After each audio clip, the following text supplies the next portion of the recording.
Alors, dans cette nouvelle vidéo, je vais vous faire une introduction à MATLAB, surtout pour ceux qui veulent apprendre à utiliser ce logiciel. Alors, tout d'abord, c'est quoi l'intérêt d'apprendre à manipuler MATLAB? Eh bien, MATLAB est un logiciel de simulation numérique et de programmation très utilisé par les ingénieurs, mais aussi par les scientifiques, et ceci dans divers domaines. Donc, justement, pour voir ce point davantage, donc, on va aller au site officiel de MATLAB qui est mathworks.com. Donc, on va cliquer sur ce lien See More Solutions. Donc, ça va nous montrer les applications de MATLAB. Donc, il y en a plein d'applications, par exemple l'Automated Driving Systems. Nous avons aussi Computational Biology, tout ce qui est aussi système de commande. Il y a aussi l'Image Processing and Computer Vision, la robotique, la Data Science, l'Internet of Things, tout ce qui est Wireless Communications, la mécatronique aussi. Donc, tout ça pour vous dire que MATLAB est un logiciel vraiment très intéressant, que ce soit sur le plan académique ou sur le plan industriel. Alors, maintenant, je peux dire que MATLAB, il est constitué essentiellement de trois choses principales. Donc, premièrement, il s'agit d'un éditeur de programmation textuelle qui permet de programmer textuellement comme les autres langages de programmation. Alors, on va parler de ça plus en détail après quelques instants et on va même faire notre premier petit programme avec MATLAB. Sinon, un MATLAB, ça propose aussi un éditeur de programmation graphique qui est le Simulink. Alors, pour accéder au Simulink, nous avons deux possibilités. La première possibilité, donc, on se situe donc dans ce menu principal Home et on va trouver cette icône Simulink Library. Je vais cliquer et ça va me donner donc la bibliothèque de Simulink. La deuxième donc possibilité, donc je vais aller vers le command window, je vais écrire Simulink, j'appuie sur la touche entrée et j'aurai donc la bibliothèque Simulink. Alors cette bibliothèque, elle est constituée donc du côté gauche par une liste de sous-bibliothèques. Nous avons la sous-bibliothèque principale Simulink. Sinon, nous avons d'autres sous-bibliothèques principales, par exemple l'Aerospace Block Set. Donc, si j'appuie, ça va me donner les différents blocs qu'on peut utiliser pour le domaine de l'aérospace. Je reviens au Simulink. Donc, j'aurai par exemple à l'intérieur du Simulink la sous-bibliothèque Continuous. Donc, ça contient des blocs relatifs au système en temps continu. Par exemple, donc, le régulateur PID continu. Si je vais, par exemple, à la sous-bibliothèque Math Operations, donc j'aurai les blocs relatifs aux différentes fonctions mathématiques. Par exemple, le sommateur, la valeur absolue, le produit, par exemple, le SQRT et ainsi de suite. Si on va maintenant à la sous-bibliothèque Sinks, alors le Sinks, ça contient les blocs relatifs à l'affichage des courbes. Et finalement, donc pour la sous-bibliothèque Sources, donc ça contient tout ce qui est signaux qui vont alimenter notre système. Par exemple, la rampe, l'échelon, un générateur de signaux et ainsi de suite. Donc ça, c'est un petit aperçu sur la bibliothèque Simulink. Une autre chose, si on veut créer un nouveau modèle, un nouveau projet sur Simulink, donc on peut directement appuyer sur cette icône New Model, ou bien on peut aller vers le menu File, ensuite New et Model. Donc je vais appuyer et voilà, j'ai un nouveau modèle, un nouveau projet Simulink. Donc ici, je peux par exemple choisir un échelon et le glisser vers mon modèle. Voilà. Donc de cette façon, je peux construire un schéma bloc et tester et simuler un système. C'était un aperçu donc sur le Simulink. Maintenant, la troisième chose principale qui constitue le MATLAB, eh ben, ce sont les outils spécifiques qu'on appelle les toolbox. Alors, ces toolbox, ils permettent de faire des tâches bien déterminées et ces tâches, elles sont relatives à des domaines spécifiques. Alors, juste pour vous donner une idée, je vais lancer devant vous le toolbox LMI Edit. Donc, je vais aller au command window, je vais écrire LMI Edit. J'appuie sur la touche Entrée et voilà, j'ai l'interface de ce toolbox. Donc, bien sûr, le LMI Edit, qu'est-ce que ça permet de faire? Eh bien, ça permet de résoudre les inégalités matricielles linéaires. Maintenant, revenons à la programmation textuelle. Alors, de façon générale, on peut écrire notre code soit dans le command window, soit donc dans un fichier script. Donc, ce fichier script, il sera d'extension .m.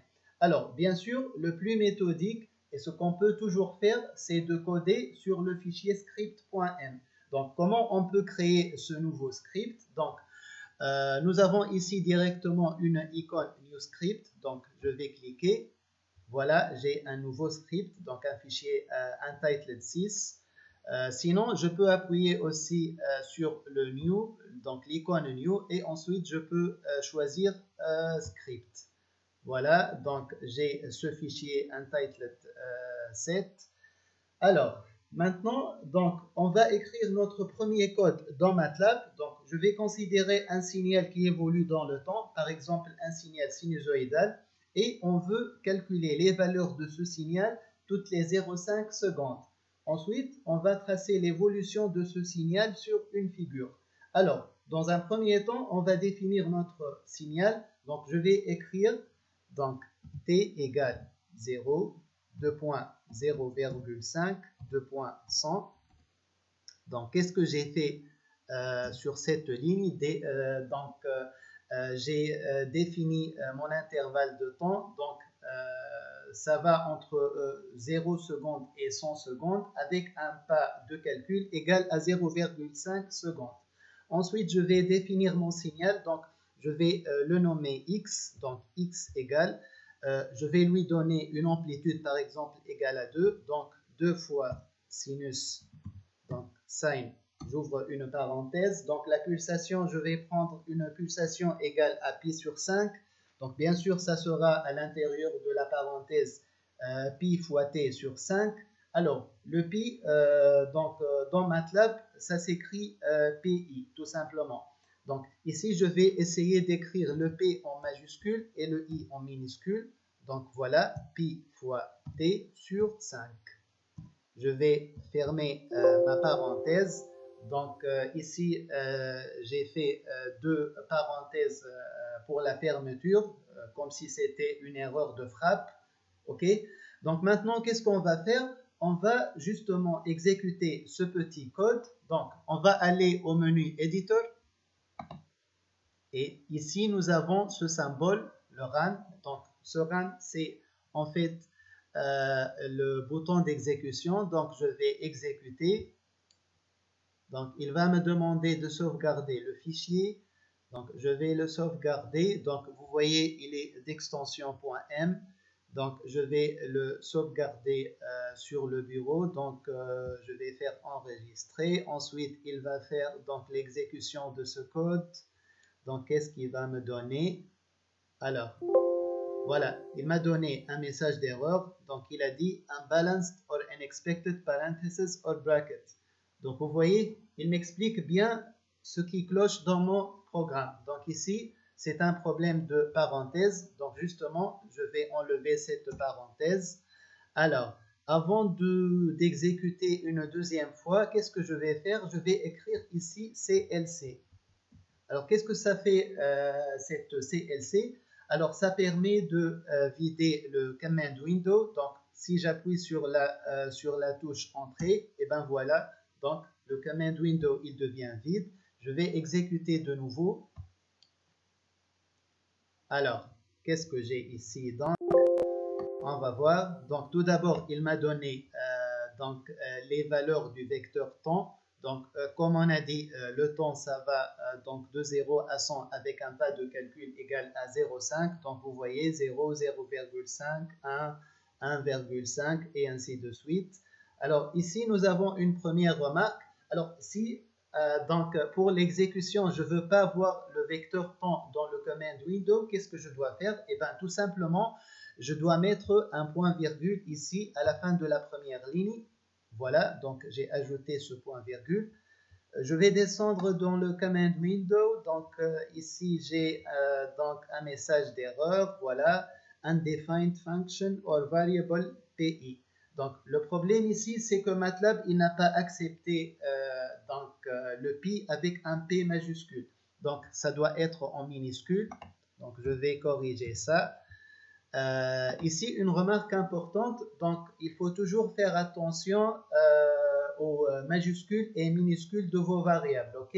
Parce que sur MATLAB, si vous avez par exemple dans votre code, par exemple un A qui est en minuscule et un A qui est en majuscule, et bien le MATLAB, il va les considérer comme deux variables différentes, d'accord? Ça, c'est très important.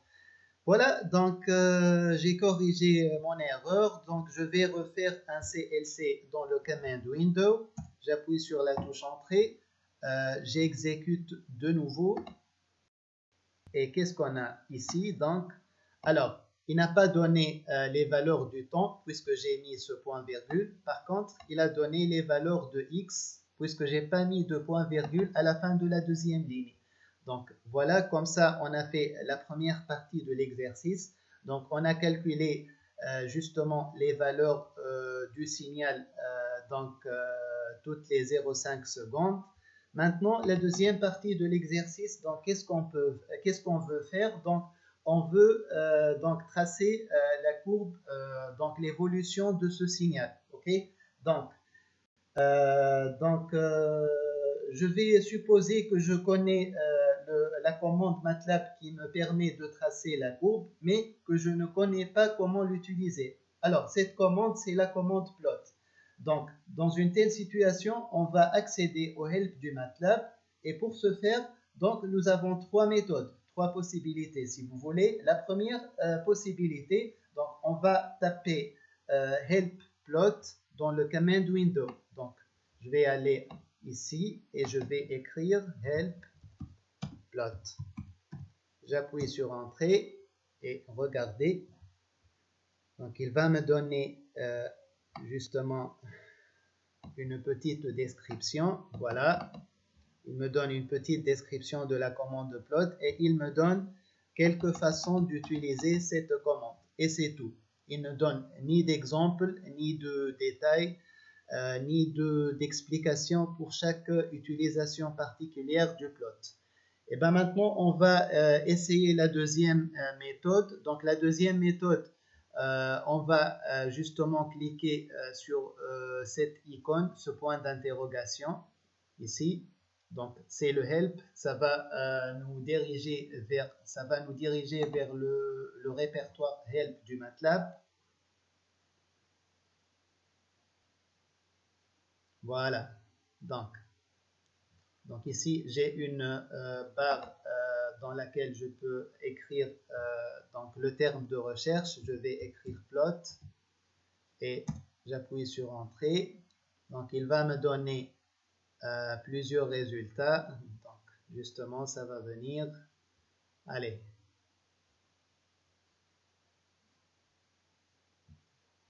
Voilà. Donc regardez-moi ça. Donc results 1 through 10 of 200. Donc vous voyez, déjà ça c'est juste la première page. Elle contient donc 10 façons d'utiliser, 10 utilisations différentes de la commande plot. Donc pour notre cas, on va accéder à la première. Donc je vais cliquer, voilà. Donc regardez, il me donne donc les différentes syntaxes du plot. Il me donne une description plus détaillée et il me donne des exemples, donc avec le code, avec les courbes, Un deuxième exemple ici, un troisième exemple. Donc, il y en a plein d'exemples dans ce répertoire du help. Voilà, je suis en train de défiler comme ça sur cette page. Voilà. Donc, pour notre cas, donc, si on va voir les exemples, donc par exemple, ce premier exemple, donc il a donné x égale 0, 2 points pi sur 100, 2 fois pi. Y égale sinus de x, et ensuite il a fait plot de x, y.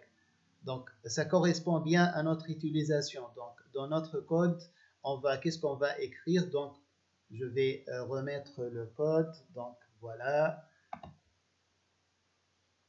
Donc, dans notre cas, ça sera justement plot. Donc, j'ouvre une parenthèse t, virgule x. OK? Donc, on va exécuter. Et il va nous donner une figure. Donc, où est-elle la figure?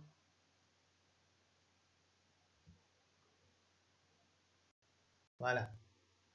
Voilà, donc ça, c'est l'évolution de notre fonction sinus. OK. Alors, finalement, la troisième méthode, donc, pour accéder au help du MATLAB, donc, qu'est-ce qu'on va faire? Donc, on va aller à Google et on va écrire MathWorks Plot.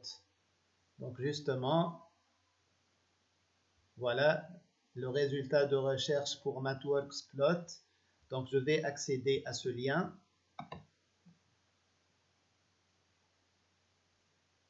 Voilà, c'est en train de charger.